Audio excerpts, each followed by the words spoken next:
Everybody else good? Yeah, cool. So just to let you know, this is being recorded. As always, if you feel some sort of way about that and don't want to be recorded, that's fine. Please just turn off your camera and also continue to participate in whatever way you want. We can have text going on. There's an open chat as well within Discord for meetups. I don't know if you guys can see that. Or you could just type it in Meetup Continue Chat, but this is the specific place for it. And hopefully this will work out pretty well, and we can just continue to do meetups in here. And you guys can all host meetups and stuff too. That'd be pretty fun. All right, so we will officially start. All right, so thank you everybody for coming to this INFP meetup in August 2022. This month we're going to be talking about how to deal with negative emotions and some ways of getting past them or coping with them. And hopefully we can bring in the hive mind of INFP experience and brainstorming and idea generation to find some cool ways that are helpful to get over those emotions when we don't want to be feeling them. Because sometimes we do. Sometimes we want to just kind of take that time to feel a strong emotion and just be in it for a while. But it only serves us for so long. And that's something that I've learned in my life, is that it's good when it's good, but then like you got to kind of think, is this really helping me? Is this supporting me? Is this where I want to continue to be? And if it's not, then there are ways that we can make some changes to go about that. Okay. But before that, as always, let's talk about some subtle or not so subtle brags or anything that happened, anything you want to talk about, anything cool that you did. I would love to hear it, and I think we all would as well. I rearranged my room. That's a thing. My mom came to stay for a week. She hadn't been here for about 4.5 years. So last time she saw my daughter was 6 months old. And she's almost 5 now. So it was quite the experience for her. She was very happy about it. Of course, it was a lot of money for only a week. And she had like a 6.5 hour layover and all this other stuff. It was quite a long flight. But it was well worth it. And my daughter got to speak more English with other people and stuff like that. So that was good. And because of that, I got this sofa bed. Because I didn't want to put my mom up on a futon on the floor. I don't think she would have done too well with that. So I guess that's my little brag, is I did something. I organized and arranged something, bought some furniture that I've been talking about for a year. Anybody else got anything? I actually made some changes in my life, and I haven't been in this meeting for a while, because my life was crazy, because now I'm currently living in Italy. I was in Brazil a month ago, and many things have changed so far, and I feel good about this movement. And I've been speaking more Italian and practicing, but I'm not quite sure if I'm going to stay here, but I believe this is something that it's helpful to rearrange things that weren't working for me, and I think I'm feeling better now, being able to experience new things. Awesome. Cool. Congratulations. Good job on acclimating and getting comfortable with the culture and the language and stuff like that. What's been like the biggest hurdle or issue that you've had with getting used to things there? I think so. I'm here for this process of the citizenship because of family, right? Mm-hmm. So I think the process is a little bit long, right? So this is, I think, the main problem. But since I already had an experience living abroad for 2 years in the US, so it's not so a shock, because it's really similar, the culture, with the Brazilian culture. So people, Italian people are very loud as well, and they are really receptive, but sometimes I struggle to talk, to speak, to tell them what I feel because I'm not fluent in Italian. I try. I've been trying hard. Okay. Yeah, that's a difficult one. I mean, as I have experience with it too, and I think a lot of us do. With, you know, having to learn a different language in a different country, and trying to figure out ways of expressing yourself, and communicating what you want.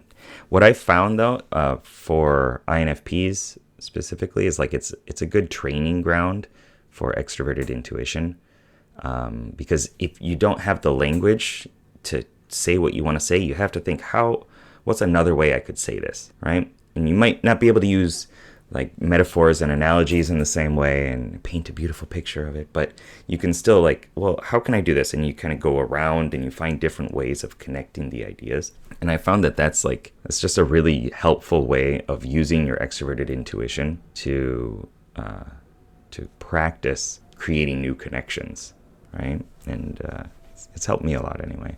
Retroactively, I didn't think that when I was first going through it, and like, I can't say what I want to say, and it feels horrible inside, and I just want to express this point that's really important to me deep down, and I can't do it. But I think that's an issue that INFPs will always have, is we want to explain something that's really important to us, but won't be able to in the way that we want to, because words just don't. Yes, and sometimes when people correct me when I'm speaking, I feel so frustrated, like I'm never gonna be able to manage to speak the right way, or being able to speak grammatically correct this language. So sometimes I am more frustrated than I was supposed to be. So Yeah, like I said, Sometimes, go on. sorry. You good? Oh, do you? Okay. Yeah. I was gonna say sometimes for me, I'm corrected, and I'm like, no, you're not correcting me. I'm right. I know what I'm saying. I just don't know how else to say it. I've mulled over it a lot over and over, and they're like, "Are you sure you don't mean this?" I'm like, Yes, you know. Hmm. So that can be frustrating, where it seems impossible to express it. Yeah. And I think that'll always be there, as I said, in some way, even in our native language. Like we spend a lot of time feeling through different words, like kinesthetically, like what's the one that's going to say exactly what I want it to say, even if it's not technically correct. This is a conversation I've had a bunch of times with other TPs, of like trying to decide a certain name for the cognitive functions and stuff like that. Like, no, this is the correct name for it. Like, well, I don't want the correct name. I want the name that feels right, right? That has all the nuances and everything that I want to communicate. It doesn't have to be a technically correct name that nobody else understands or knows, right? Some like high jargon word. So, yeah, I think we're always going to be going through that. And I think that's okay. But the sooner that we can get comfortable with not being able to express things exactly in the way that we want, I think it's for the best. Just my thoughts on it. Cool. Anybody else got anything you want to talk about? Or a follow up on that? There you go. I think it's a brag.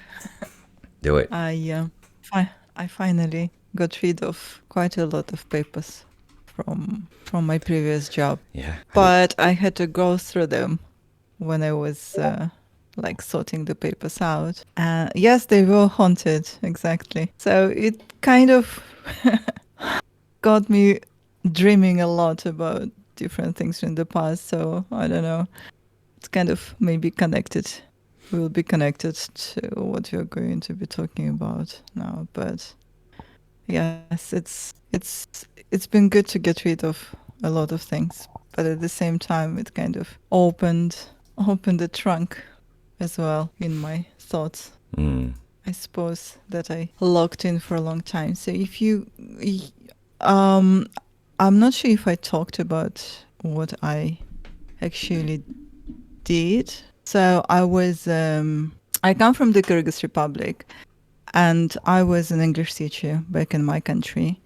And then I moved to London, and I got like, you need to get a certification here to teach English as a foreign language as well. So I did the course, I became a teacher, then I worked in different schools, and then I started working in one big school which had lots of opportunities for growth. And I went into administration, and then I became assistant director of studies and director of studies. And it was a big part of my life, not just the career itself, but working for that organization.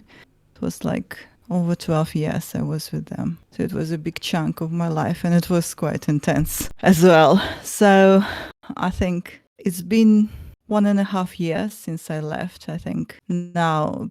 But, and there are still things kind of coming back.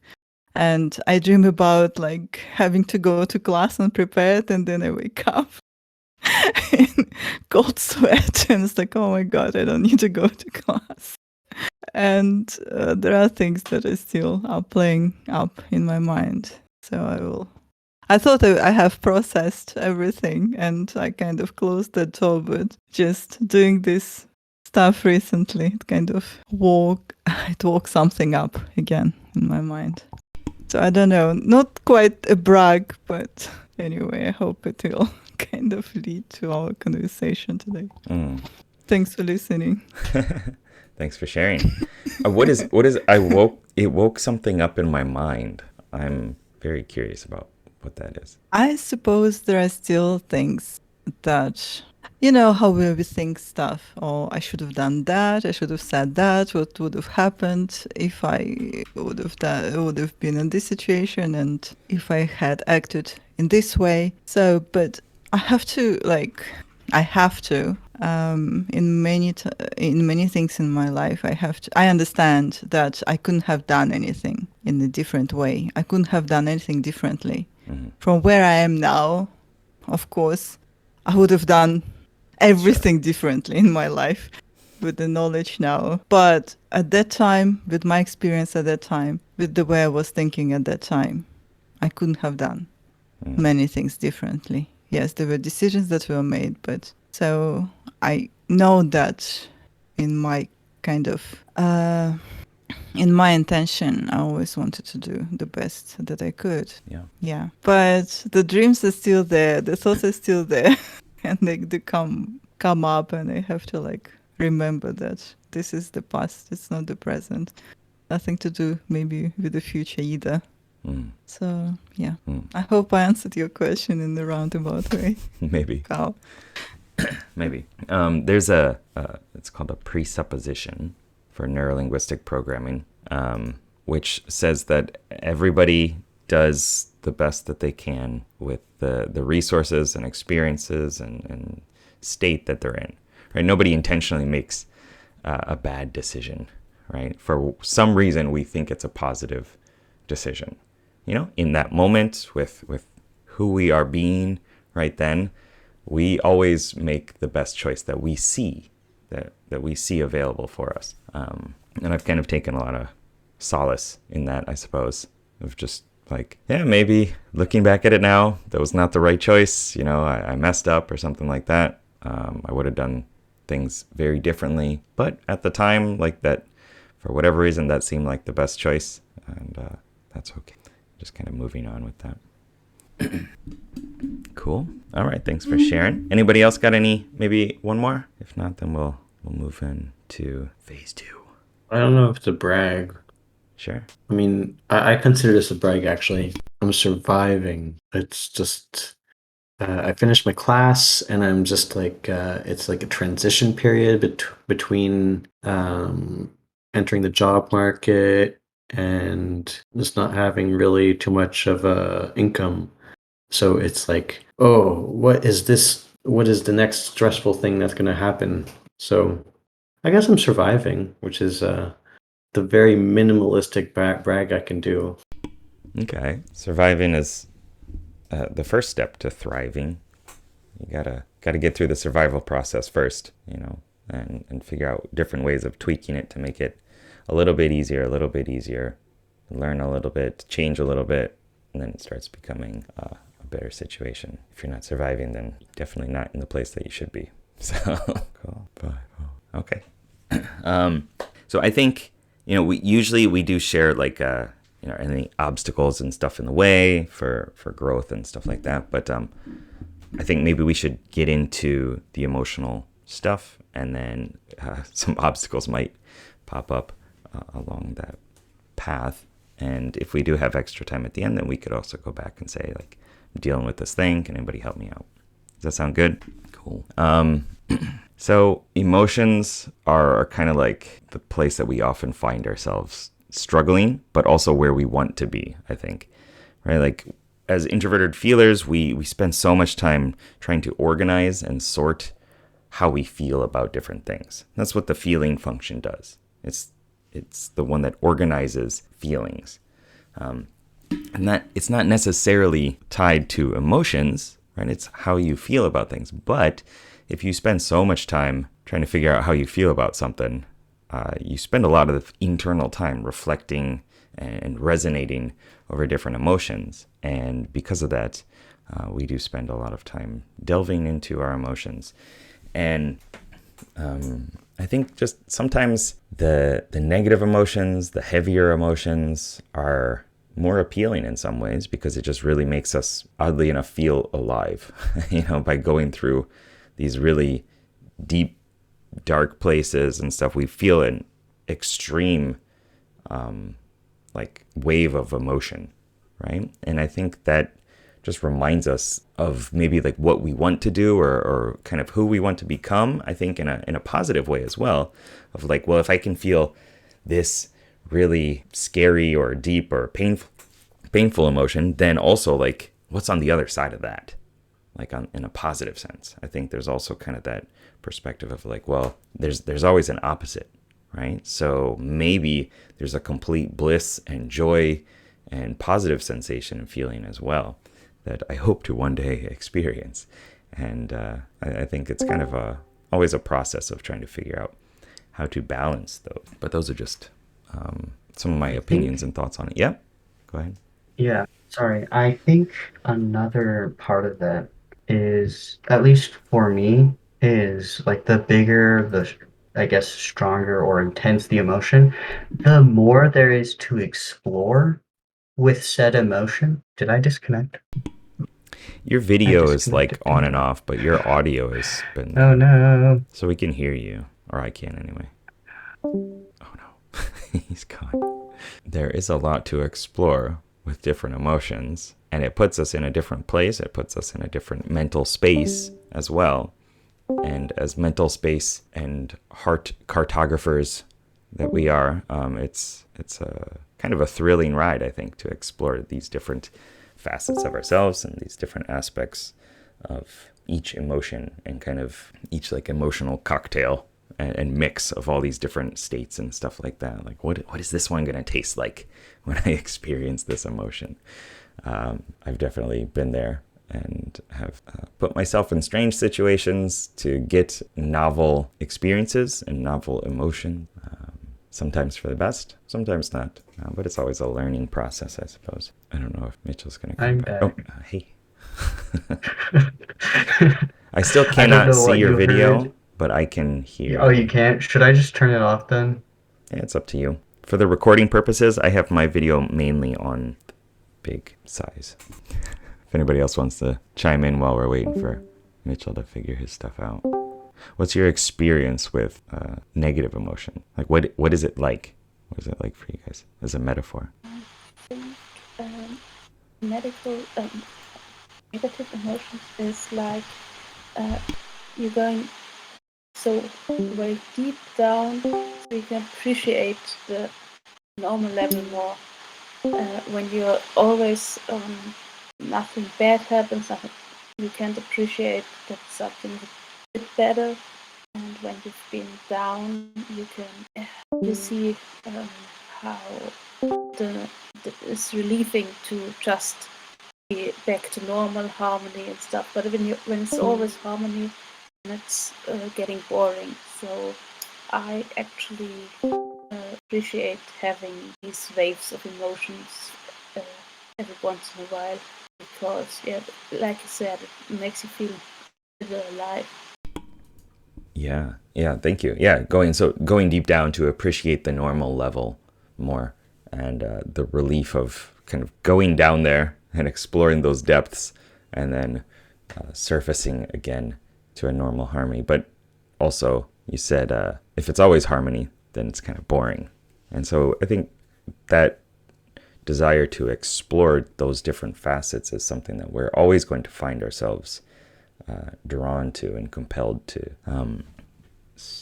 But I have noticed, within myself and others as well, is like it's like a siren, like an alluring siren, like from mythical fiction and stuff like that. Like they're calling us to the depths of the ocean, and we kind of drown ourselves in those emotions sometimes, because it's just so alluring. We're just like, I just want to explore it, and it can go so deep and be so heavy that it's hard to swim back up to the surface sometimes.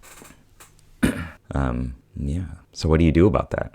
What do you guys do about that? Is it, or do you guys have another different metaphor for what this is like? I think, water, liquid, emotional, waves and stuff like that is a pretty common one that humans all experience. But there's different metaphors for, emotional pain. There's the Hertz dichotomy, or Hertz taxonomy rather, of like, well, it was like my heart was ripped out and I was stabbed in the back. I feel like I'm missing a part of myself.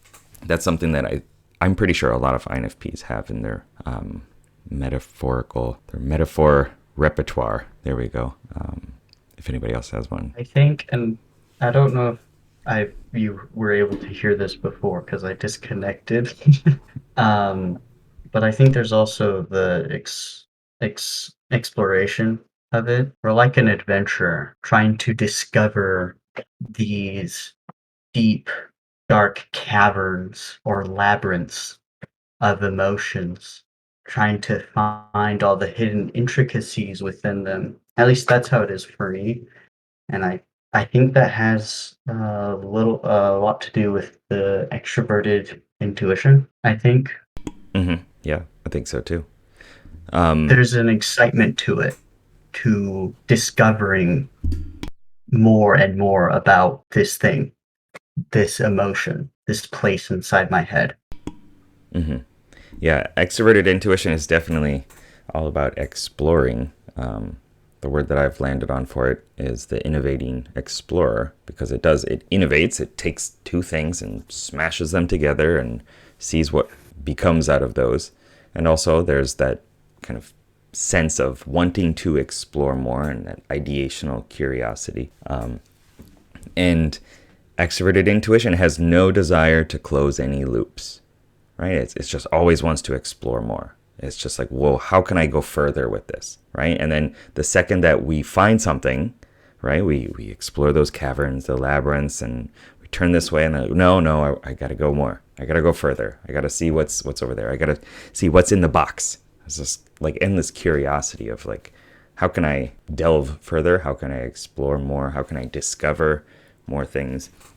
I think discover is a really good word for what extroverted intuition is doing.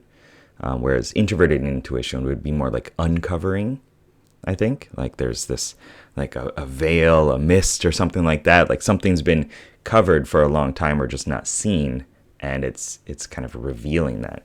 But extroverted intuition is like, I got my shovel, I got my tools, I'm going to start, discovering and exploring and putting myself out there, blazing new trails and things like that. And yes, then we use that as a tool to delve more into introverted feeling and our identity and who we are and who we can become, right? So they work very well to do that thing. The problem is, getting stuck in it a little bit too long, or not being prepared for it. I keep getting the visual of, diving deep down into an ocean, going down through these caverns and stuff like that, to explore deeper and deeper, and sometimes not having the tools to get ourselves back up, not having the oxygen tanks that we need, or not having the line all right, to lead us back up to the surface. Sometimes we kind of spin around. We don't know which way is up, which way is down, where we came from. And yeah, it can be quite difficult sometimes. I think that's a really cool analogy with the ocean, the large body of water, because we, even as a human species, don't know a lot about our oceans. There's a lot we still have to discover. And that's so fascinating to me that our own planet, the one thing that we just don't know a lot about is our ocean. We almost know more out in space, it feels like. Mm-hmm. Yeah, oceans That's creep me so out. cool. Right? But it's fascinating and real. It's a real comparison. Mm-hmm. I believe Jung said, one of the quotes that he used, I guess, to explain introverted feeling is "Still waters run deep." I might be falsely attributing that, but he said that, I think, talking about introverted feeling, and I think that's very true in a lot of ways. Like, we can have this, we can control our emotions, we can control our states pretty well. Once we get more experience with those. When I was younger, when I was in high school and stuff like that, it was not like that. It was not a pretty sight. I was always very emotional, and like I've mentioned before, like crying in music class and stuff like that, storming out of science class saying I'm having a bad life, and just like all these like really big just signs and shows of emotions and stuff like that, because I didn't know how to wield it as a tool for what I wanted at the time. It was just, I'm kind of drowning in this emotional water, right? But I think eventually, we learn to use it as a tool. We learn to we've explored it, so we know the different facets and the different locations and stuff. We've marked it on our map, right? Again, emotional cartography. It's an Annie Lala term. But yeah, so once we've explored it before, it's not that big of a deal the next time, right? We kind of know what to expect. But until we get to that point, I think it's really hard. And we often, in many ways, stop ourselves from doing that with introverted sensing. We say, no, I'm gonna play it safe. I'm not gonna get all these new experiences and move to another country, or be on my own and figure things out. I'm gonna play it safe. I'm gonna use my couch and just kind of chill, right? Be comfortable with the things that I already know that I like, instead of finding new things that I might like. And so a lot of times we can stop ourselves from exploring more of who we are, because we already think we know who we are in some ways, and we want to be safer and more comfortable and not rock the boat. But yeah, when we do get that, I think we can have a lot of clarity on our emotions, but then deep down we can still feel a lot of very strong emotions and use those in different ways to compel us, to motivate other people, to inspire other people, tons of stuff. So what's next? What's next when we have all these, we got this metaphor here that we're working with? What do you guys think? You just want me to keep talking? I can do that. I think that sometimes you can discover more about yourself simply by experiencing new things. It's a very quick way to rapidly expand yourself, right? Mm-hmm. Like you said, Sherman, like, do we really know ourselves? Which I think we do know ourselves, but once we experience something new, we change. So there's a new part of us to discover. That's how I see it personally. But it's kind of this a similar principle where like there could be so much more to us that we may or may not know. Yeah. There's always going to be a plethora of things that we do not know about ourselves. Oh, and that's so exciting. Yeah, exactly. I think that? that's yeah. I think that's something that INFPs enjoy, right? It's like, ooh, well, what else is there to know about me, right?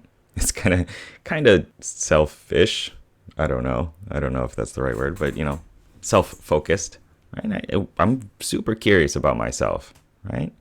Whereas I was talking to my mom, who's an ESFP, and I was like, well, why don't people get into personal growth all the time? She's like, well, because they're afraid of what they're going to find. I was like, that's the part that's so, compelling and intriguing, but I guess not for everybody. So I'm kind of thinking of a few different routes that we can take this. We can play with the metaphor more and kind of generate some ideas for different tools, different ways of navigating within this metaphorical landscape of delving into emotions and exploring caverns and stuff like that. I can give you some practical tips for things that you can do with emotions to change your emotional state. Or we can, I can just see what else happens if anybody else has any other directions and things like that they want to take this. But it depends on your questions and your participation and what you want out of this. I'm just kind of having a hard time with the metaphor right now, because I feel like the ocean is like we're always doomed to be lost there, and when we're exploring all the time, and I know that discovering emotions is a way to get through them, but for me it's when you're thinking about discovering all this thing, you will just get lost, and there's no goal you go to, and it's just confusing to me. And I'm trying to process this and kind of get it back to the real world, or to another metaphor, but that would confuse even more. So I don't know how everybody else feels about it, how we can play with this, so it's actually helpful. Yes, like going there without a goal. That's an interesting point, because then you can be lost in the labyrinth forever, right? If you go there without a goal. I think the word alluring that Sherman mentioned before, I think it is about our emotions that we already have, but I think it's also about experiences that can cause some emotions. I knew in my life, like this is a dangerous experience. This is possibly not something that will bring. There is an opportunity for it to bring negative emotions, and it becomes even more alluring to kind of go there and being a bit bullshit as well. Like, okay, no, this will not happen to me.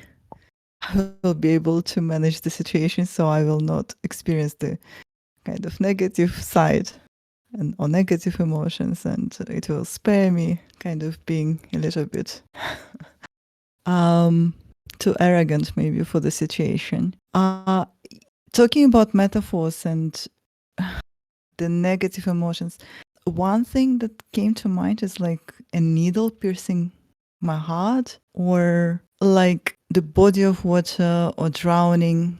For me, was more about like dealing with emotions, not the right way. So it's like hiding in a hole, like swimming to the bottom of a swimming pool and hiding from the feelings. So it's kind of more hiding from feelings. So if I have emotions and I don't know how to process them, or I don't want to face the situation, so I just hide in a hole at the bottom of some dark like lake or something like that.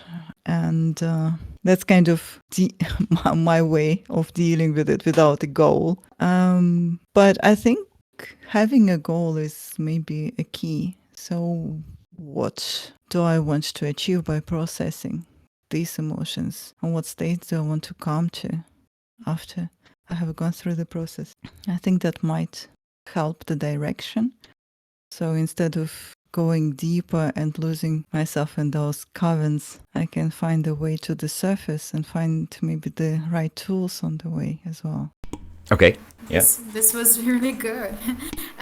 Sometimes we just want to dive into some different emotions, have some different feelings, experience new things that we didn't have this experience before, right? Because we just want to be alive and be more in the moment. Sometimes I was feeling like I was just living in the past and thinking about the future most of the time instead of living the present. So when I allow myself to live different things and experience new things, I feel like I am living in the moment, that moment for real, right? So it's good to be able to feel emotions and miss things that people that you love, right? And then be able again to meet them, right? I think, and also I would like to add, there is something about Kiersey that is helpful, like when he talks about the NFP, the NFs, right, in general, that they want to become, right? It's like you want to find some puzzles of yourself, like thinking about Hamlet and be and not to be, right? So we want to become, to be able to uh, be a different version of ourselves, I think. Yeah, yeah. To want to become a different version of ourselves, and that allure to find new experiences and to kind of live and be in the present, but still, kind of trapped out of time. Extroverted intuition, as I've heard Antonia Dodge from Personality Hacker say, is out of time. It doesn't really have a time focus, because it's tied to the past, but it's also kind of experiencing different timelines at the same time. Different possibilities. What if this were the case? Yeah. So I think one thing that Yulia said that I think is the key to all this is, what's the goal, right? What's the goal of the emotion, of the feeling? What do I want? What do you want out of this? Like asking yourself that, I think, is the key to not getting lost in the first place, but also, if you are lost, to find some sort of direction from there, right? Do I want to explore further down? Like, should I keep delving and exploring this cavern? Or is it time that I come back up to the surface, and explore the present and get harmony and all that stuff? I think having that moment of clarity, I think, is extremely important, because we can get lost in all this stuff, right? I understand that, and we can be like, I don't know, I'm just feeling this way, and this and this and this. But if you take a second and just imagine floating out of your body and looking at yourself from a different perspective, from a third person perspective, it instantly drops a lot of that emotional stuckness. So that's one thing that I often do. Now, you got to be careful with it. You don't want to always live a dissociated life, right? Where you're always just watching yourself go through your existence. That is something that I know a lot of Enneagram 9s deal with, is being dissociated, right? And self-narcotizing, like numbing yourself from any strong emotions. But I've also learned through NLP, neuro-linguistic programming, that if you aren't present when you're experiencing an emotion, you can't revivify it. And this is a hypnosis thing too, but you can't kind of reconnect to the emotion and make it stronger, which you can do through neuroplasticity. You can take an emotion, like I'm imagining being at my wedding and what I'm seeing and everything through my own eyes, and I can make it more vivid, I can make it larger, I can make it a movie, I can make it HD and closer, and I will feel stronger about it, right? The location within mental space that you have these images have a direct impact on how you feel about it, right? And the different connections that you make. So I can do that because I was seeing it through my own eyes. But if I were dissociated in that experience and I wasn't really present, then I can't do that without using my imagination to go into my mind and do it. And it's just an extra step, and it makes it a bit more difficult. So anyway, going back with strong emotions, one thing that you can do, and it might sound silly. It might sound just like I'm playing around with my imagination. That's one thing that we're really good at, is doing that. So you should leverage it, right? But yeah, imagine yourself, seeing yourself from above, whether it's just on the ceiling, looking down at yourself. And if you're still feeling too close to that emotion, zoom out even further, go up higher, get out of the atmosphere and look at the earth, right? And imagine you as this tiny little thing down there. And it's going to definitely change how you're experiencing the emotion. And I think that's one of the first steps. I know that is one of the first steps to making a better choice as to what to do with that, right? Because if you have that clarity, then you can actually take different steps. Anybody have any? I have another metaphor Sure.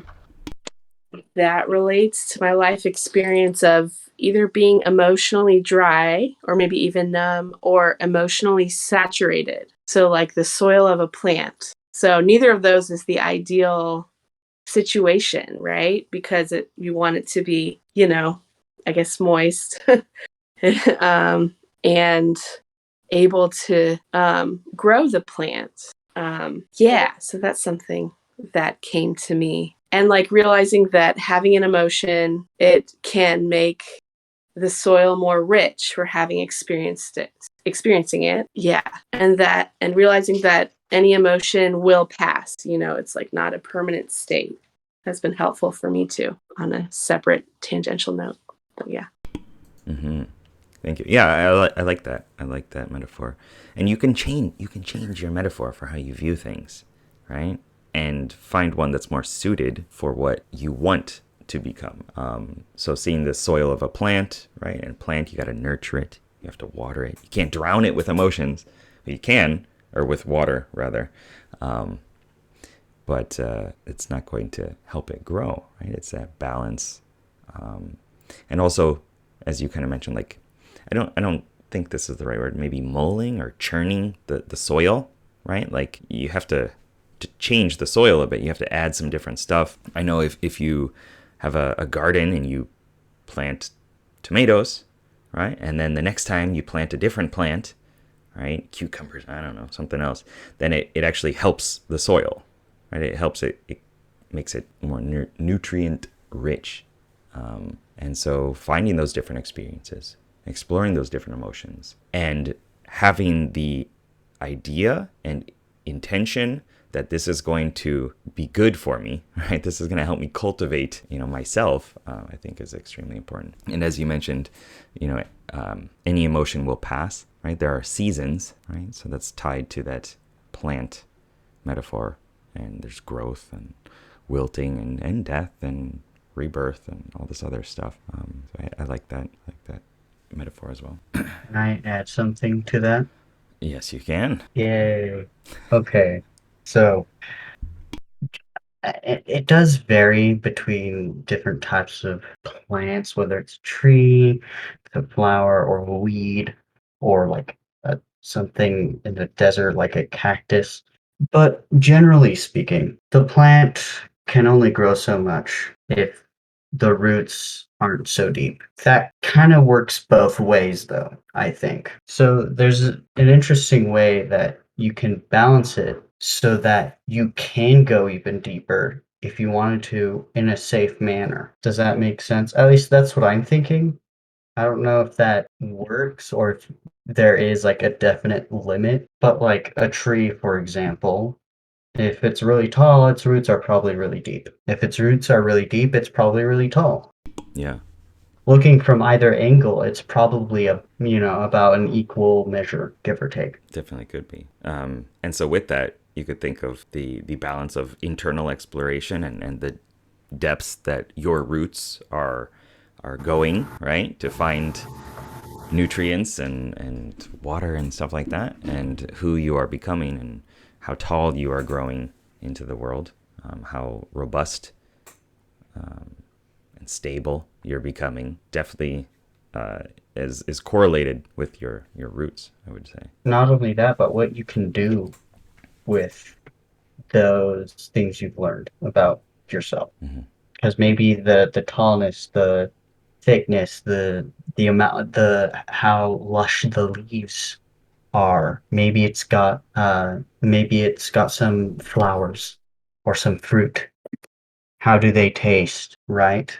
That can that can tell you a lot about what's going on in the soil, what's going on underneath. So sometimes you do need to take a step out in order to go deeper if you wanted to, and vice versa. Right? Yeah. I think. I could be wrong. There's no wrong, right? I think it all depends on your metaphor and how you're dealing with it. We are all winners. I see we got a question about tips on navigating the avalanche of emotions that we have when they erupt. So there's another metaphor, right? This is why when I started, I didn't want to just latch on to it's like being in the ocean and delving deep, because we all can experience these things in different ways. Sometimes they do resonate with everybody, and sometimes, other people will hear that and be like, what do you mean avalanche of emotions and erupting? Right? But that's because of how they structure their experience in the world.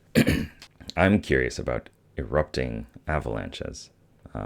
I would imagine that's like a volcano erupting, and then there's an avalanche because of that. So, I mean, that's my visioning of it, right? And that would mean I would see, some deep, strong, fiery emotion being within you that is not being experienced and going to eventually erupt, which brings to mind a lot of anger, which is something that, I think all of us experience in some ways. Enneagram 9s, probably more, right? Of pushing, repressing down emotion, and especially anger, because you're afraid of what's going to happen when that actually does erupt. And then the whole cataclysm and all the issues that come with that. I think being covered in snow and avalanche and that stuff is still kind of like being unsure of where you are, trying to find your way back up to the surface. I can see that as a similar thing to the ocean, but it's different. It's a different material. It's a different texture, different quality. Right? You still need tools, still need to be prepared. Maybe you shouldn't be there in the first place. Maybe you should, I don't know. Depends on your intentions for being there and exploring. So another thing that you can do, we'll kind of bounce back and forth between metaphors and kind of practical tips and stuff like that. And you can do this now. You can do this in your own time as well. It's up to you. But like when you feel an emotion, one thing you can do is, you can say, when was a time that I was feeling anger, or whatever the emotion is, sadness or grief or whatever it is. Go back to that time and revivify it. So like, where am I? As in, it sounds in the present. You're structuring your grammar, your question in the present. Where am I? What am I hearing? What am I sensing? What am I experiencing? What am I feeling at that time when I'm there? Okay?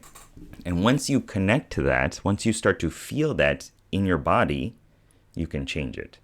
You have to feel it in your body. If you don't feel it in your body, the part of you that is responsible for that emotion is not linked up. Your neural pathways are not lit up, and you won't be changing it. Right? So you have to actually feel it. And a lot of times people are like, I don't want to feel it, right? I just want to get rid of it. I don't want to feel it again, right? And that's part of the process though, right? Like, you're going to feel it. That's fine. You can get through it.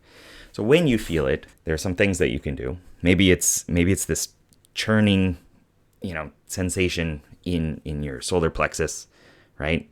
It's this kind of fiery red, right? It feels hot. It feels like it's going up to my throat, right? It wants to come out. You'll notice that every feeling is moving.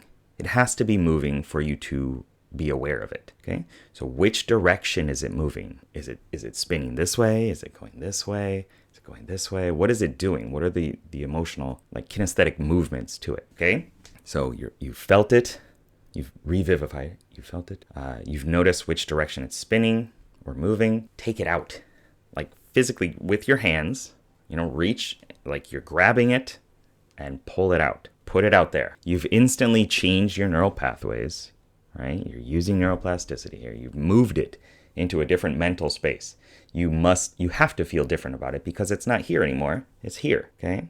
And it's not just playing with your imagination. It's actually doing stuff. It's creating new connections, and that's how you make any change. So move it out there, right? Okay, it was moving this way.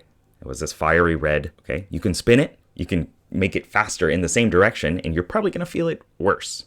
That's okay. Okay. Spin it the same direction. Oh, don't like that. I don't like that. Okay, good. Spin it the other way, faster and faster and faster. Okay. Spin it the other way. You can change the color. Maybe it's a yellow or a blue. Okay. A different color, whatever it is, just lock onto that. Do it. Change the color. Imagine it when you know that it's fully changed. It's spinning the opposite direction. Take it, put it back in. Put it back where it needs to be. Okay, this is a technique I use all the time. I do it with, if I get a headache or something like that, like actual physical pains and stuff, as well as emotional pains, because they use the same neural pathways. Emotional pain and physical pain use the same neural pathways. Okay, so you can use it for both, right? Got to be a little bit careful taking away physical pain because it's there. I mean, emotional pain's there for a reason too. But like if you break your knee and you continue to walk on it like it's not broken, right? That's not a good thing, right? It's going to hurt it more. But anyway, so spin it the other direction, change the color, change the texture, right? Cool it down with some nice cool water. Imagine like a waterfall on it. Maybe it's a sound that's important to you. Okay, change the sound. Slam it back in there. Close your eyes, take a deep breath, and just let it out. And then bring in an image, a video, a picture, a sound of something or someone that you really love. Yeah, have it nice and big right in front of you. Okay, and just take it in. Take in that good experience, and that will change the emotion. Okay, you can do this with anything. You can do this with frustration or like self-hate or self-doubt or why am I not creative enough? Right? Where's the feeling? Find it in your body. In order to do that, you got to go into your past. When was the last time I actually felt this or experienced it? Get the submodalities, the texture, the quality, the aspects of it. Spin it around the other direction after you pull it out. You could even throw it out to the sun, have it zoom back in a different experience, right? Maybe it comes back as that beautiful blue waterfall, right? And then put it back in. I always do this with my daughter. Sometimes I do it just visualizing the emotions and saying how does it look like. Draw it like it's a monster and it has it's anger, it has teeth and it's exploding and it's, I don't know, stuff. And sometimes these monsters also get a bit funny and they're not that scary anymore. And we laugh about them. But I also told her that we watch this emotion, we take it out, and what do we do next? And my daughter, she was like, I've done this for some time, so she was 7 or so. She said, I just take it and I eat it and it's gone. And I bite it really and it's okay. And I just chew on it and this was her impulse and now I killed it and she feels better then and it's the way of a child dealing with it. But she's very reflected for her age. Sometimes the things she says, and with her emotions, she knows them. Maybe children know them better than we adults do because we've spent so much time not feeling them, and it's not appropriate to be so emotional. And kids can be emotional, but anyways, I was just want to say that this visualizing can really help and letting it fly away, letting it come back. I really like replacing it with some image of people you love. So yeah, it brings it back to a positive stuff. Mm-hmm. Yeah, that's awesome that you get her to draw the emotional monsters and find it's the same thing. It's the same thing that I was just explaining, right? You're finding the submodalities or the differences that make the difference. Like, oh, it's got sharp teeth, right? Maybe that's the thing that was important. What if it didn't have sharp teeth, right? What if you changed it, right? What if it was chomping on something else and it broke its teeth? Then what happens? I don't know. You just exploring with ideas to change the metaphor for the thing, it completely disrupts it. Right? And because of that, you're able to interact with it in a different way. And yes, I do like I like the idea of eating it. I think that's great. And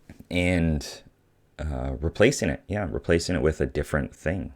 In like energy work and stuff like that, you don't want to have a void, right? Anything that comes out, you should replace it with something else. Right? And I would prefer to replace it with something better, something good, something that feels good, something that looks better.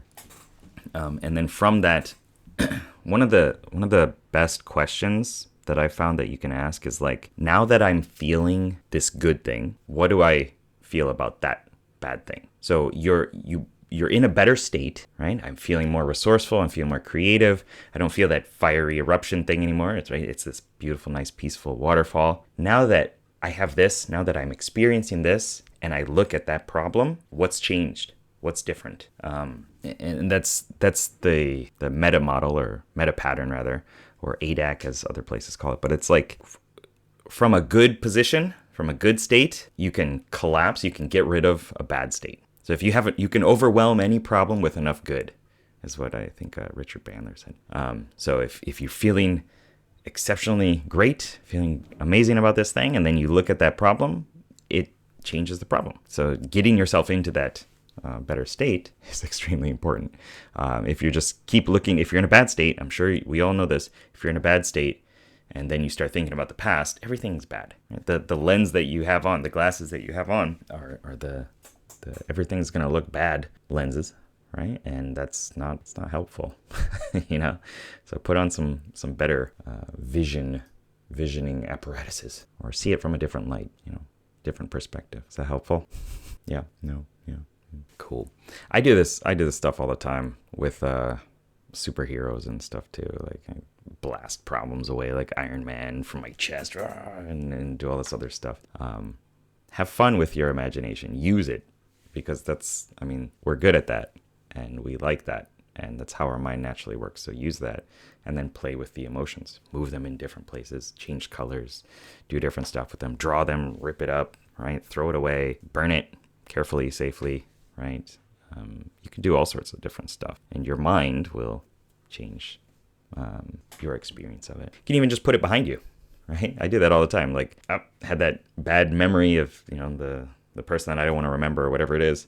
Shrink it down, make it black and white, make it grainy, make it dark, put it behind. It's behind me now, right? We have metaphors that we use all the time in life anyway to explain our experiences that are related to this. I'm looking forward to. Well, if you're looking forward to something, right, usually it means that you're hopeful about it. So is that what you want to be hopeful and look forward to? I don't know. Anybody else got any last comments or ideas or anything like that? I've been talking for a while. You guys are quiet. Okay. One more thing that you can do that Steffi reminded me of was to have a dialogue with the part, or that emotion, right? Not just draw it, but talk to it. Like, well, what are you doing here? Why do you keep coming back? Like, what do you want for me? There's always some sort of positive intention underneath it. But, I just clicked on a message and now I lost my screen. Here we go. Yeah. Having a friendly dialogue with it. Imagine it in your chair over there. Just changes your experience of it. If you can feel appreciation for it, once again, that's a positive state. Looking at a negative state or situation, then it will be better. Yeah. So how are you guys going to use it? How's that? By using. What's that? By using it. Yeah. Yeah. That's a good way of using it. By using it, and it's a very true thing. Like we know how to deal with all this stuff. We've experienced all this stuff before, right? We've played with our emotions and our ways of thinking about things, and it's helped. And then we kind of forget about it, and we don't actually apply it and use it. So one thing. And then instantly remember when a friend needs help with it. Yeah. Like, oh yeah, I have all these tools that I just haven't used in the past 2 years or something. Let me get those out. Yeah. Let me clean them up a little bit. Might be a bit. Gotta be your rusty. own friend. Yeah, it's a good thing. Yeah. One thing that you can do that I do with clients and stuff too is, okay, so you got this new realization, this new tool or insight or whatever it is. When am I going to use it in the future? Think of a time, think of a place, right, that it could come up. Or maybe every time I talk to this person, I get a bit frustrated about whatever. Okay, maybe that's the thing, right? Imagine into the future, right? Imagine you going through that experience with this new state, this better positive resource or tool or whatever it is, and imagine it goes very well, great, that's awesome, right? So you've done that. So now next time when you're actually in that experience, your mind is going to have an easier pathway to go to that better place and that better, more resourceful approach, right? Do that a bunch and it'll generalize, and then you're good. You have a lot more capability of handling it. Yes, and I was just reminded by when you said about a friend needing help, and that's sometimes important to share how you feel. Sometimes, like in the last meetup, somebody had a question and then answered it himself because while talking about it he realized what it is, and we often have the tools but we don't realize it. And I recently read something from somebody and I saw all this, you can solve it yourself. You taught me, but in this moment sometimes we forget. Sometimes we need the other people to remind us that we can do it and we can get over it. And we did it before. And so I think sometimes when we're too much in our explorations, we just need to get it out in some way. Just write it down, just put it on Discord. Yeah, it's helpful. Can be. Mm-hmm. Yeah, it is. And hopefully that's how we can continue to use Discord and other other means of doing this. Is like, express it, get it out. That's one important way of getting clarity on it, of getting new insights and new input and stuff like that. It doesn't have to be all just you going through all these issues, right? The reason we have a lot of problems is because we're fixated on a certain method to solve the problem or to deal with it. So having new input, new experiences, new feedback, or whatever it is, friends to give you advice and stuff like that, that helps you think about things differently. And the more flexible you are, or from the different angles that you approach the problem, then you'll be able to actually solve it. Yes, very, very helpful. Cool. All right. Well, it appears to be about that time. You guys have a last chance. I know I give a lot of last chances. Like, all right, last one, and then the last one. If anybody has anything you want to say, I know us INFPs, our conversations can kind of go on and on. That's okay. Okay, since you're giving another last chance. Yeah. To add to sharing, I find that even just articulating your problem can give an insight to myself. So I started taking like communication, especially like written communication in chats with friends in Discord as a means of journaling. So I just take it like it's kind of a journaling for me. So that's even without somebody's input, that could be a very good way of articulating what you want to achieve and getting an insight that way as well. Mm-hmm. Definitely. It is. I mean, that's one modality that people use in change work and therapy and stuff like that, is that, like, what are the words that you're using, right? And getting those words out and seeing them, right? It changes how you view it. Like, did I say that? Did I really mean that? Huh. Okay. Well, what's that about? Let me explore that a little bit. And again, it's giving a new perspective on all the things, or the meaningful ones. But getting it out in some way is extremely important. If it's too close to you, then it's hard to see. It's hard to know. Just reminded me of something. I don't know if I've told you about the rubber duck debugging that programmers use. Like just having a rubber duck sitting on your computer, and when you're stuck, you're explaining it to the duck. And sometimes you find the mistakes by explaining it to the duck. And it's also when I write it down, it's I can also use it to colleagues. They don't understand more than a rubber duck. So, you can when I'm like Julia said, it's like journaling. I write it down like it's a message, but I often don't send it out. So, but looking into it to the like, how would I explain it to a different person? Just gives you the new perspective as well. I love that. I love it. Yeah. There's also, so it's something called perceptual positions. So you talking to the duck is first person, but what would the duck tell you? What would that rubber duck tell you about your problem, right? And then what would somebody else watching the duck and you have this conversation tell you about the problem? You can go into third person, right? And then what would somebody looking at that whole situation, What would an alien or something like that think about this whole relationship and situation? Usually it's like it's a pretty clear insight or realization, like, oh yeah, this is dumb. We shouldn't be fighting about this, right? And that's enough for you to be like, okay, yeah, I got to change how I'm acting about it now, right? Or I got to change whatever the situation is. That's awesome. I got to get a rubber duck. Actually, I have one. I've got one. It's my daughter's, but I'm gonna take it.